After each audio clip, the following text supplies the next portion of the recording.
آتے ہیں side story پر. صدیق جان, وزیر خارجہ بلاول بھٹو زرداری کا ایک دفعہ پھر امریکہ کا دورہ اور ریکارڈ پر ریکارڈ دورے ہیں, لیکن حاصل اس سے کیا ہو رہا ہے؟ امتحان بہت زیادہ ہے, لیکن کبھی کاش چین کا بھی اس طرح کا دورہ ہو کہ وہ طویل ہو جائے, سمجھ ہی نہ آئے وہ کدھر چلے گئے ہیں. یہ خبریں بھی آئی ہیں کہ بیلنس بھی کرنا ہے چین کے ساتھ, روس کے ساتھ, لیکن وہاں جا کر جو بیانات آتے ہیں وہ تو امبیرس کر رہے ہوتے ہیں. یہاں کہتے ہیں جی ہم تو بالکل تیار, پورا آ رہا ہے جی, فروری میں روس سے تیل آ رہا ہے. وہاں وزیر خارجہ کہتے ہیں جی سوال ہی پیدا نہیں ہوتے, کوئی بات ہی نہیں ہو رہی. تو یہ ابھی تک ہمیں حاصل کیا ان دوروں سے؟ شہباز شریف نے, بلاول صاحب نے جتنے دورے کیے ہیں, مجھے نہیں لگتا 8 مہینے میں اتنے دورے کبھی پاکستان کی تاریخ میں ہوئے ہوں گے.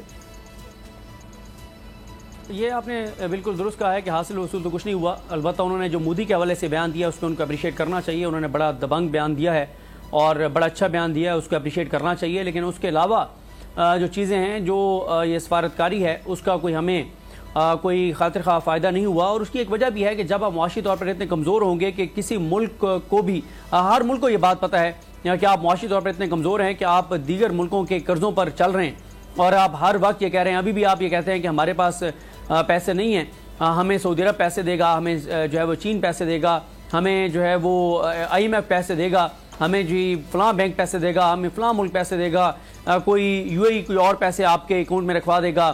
تو جب اس طرح کی صورتحال ہوگی تو پھر کون سا ملک آپ کی عزت کرے گا؟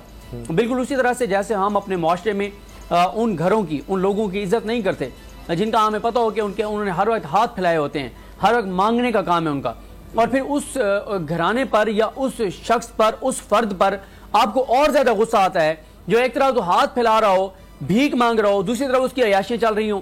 آپ دیکھیں اس کا رہن سہن, دیکھیں مزیدار رہن سہن ہو اس کا, وہ عیاشیاں کر رہا ہو, فضول خرچے کر رہا ہو, تو آپ کو اور زیادہ غصہ آتا ہے کہ ایک طرف یہ بھیک مانگتا ہے, اس کی عیاشیاں دیکھو, وہی ہمارے ملک کے اندر ہو رہا ہے. ایک طرف کہتے ہیں جی زہر کھانے کے پیسے نہیں ہیں. ایک اور بات سعید غنی صاحب نے کہا, اگلا وزیر اعظم بلاول بھٹو زرداری. وکی لیکس میں بھی سامنے آیا تھا کہ فضل الرحمان صاحب بھی کہتے رہے امریکہ سے کہ جناب اگلی باری کوئی یا ہمیں ایک دفعہ آزما کر تو دیکھیں مجھے وزیر اعظم بنا کر. تو کیا یہ جو پہلے الزام لگا جس کو رجیم چینج کہتے ہیں جی, وہ اس سے پہلے بھی گئے تھے جی, وہ اپنی CV لے کر گئے تھے, یہ تحریک انصاف یا شیخ رشید صاحب یہ کہتے رہے ہیں, تو کچھ ایسا ہے کہ وہاں سے کوئی انڈورسمنٹ لگوانے جاتے ہیں, اس کے بعد اس دورے کے دوران ہی سعید غنی صاحب کہتے ہیں جی اگلا وزیر اعظم بلاول بھٹو زرداری ہے؟ دیکھیں اس دورے کا تو نہیں پتا, لیکن یہ رجیم چینج آپریشن تھا, اس میں جو لانگ ٹرم چیزیں ڈیسائیڈ ہوئی تھیں, جو ان سے ڈسکس ہوئی تھی, اس میں بالکل یہ بات ان کے ساتھ طے ہوئی تھی کہ 2023 میں تو نہیں لیکن 2028 میں جو ہے وہ وزیر اعظم بلاول بھٹو زرداری ہوں گے.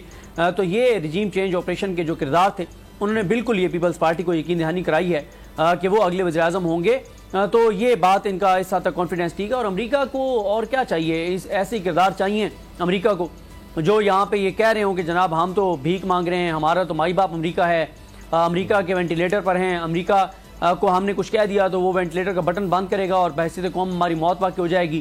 اور فضل الرحمان صاحب کے بیانات آپ کے سامنے, جنہوں نے کہا تھا کہ ہم بھی امریکہ کے خلاف بات کرتے تھے لیکن تمیز کے دائرے میں رہ کر بات کرتے تھے. عمران خان بہت بدتمیز آدمی ہے, بہت بدتمیزی کرتا ہے امریکہ کے ساتھ, یہ مناسب نہیں ہے.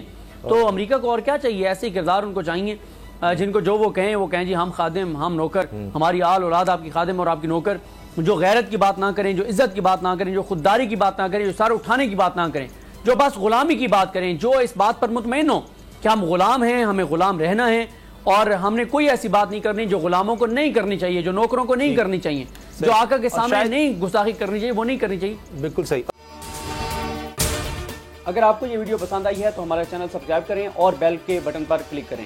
حقیقی آزادی کی جنگ میں بول بھی کپتان کے ہم قدم. الیکشن کراؤ ملک بچاؤ کی لائیو ٹرانسمیشن, دکھائی لمحہ بلمحہ صورتحال, ریل اور ریٹنگ میں بھی بول نیوز رہا نمبر 1. سبسکرائب کریں اور بیل دبائیں تاکہ کوئی خبر رہ نہ جائے.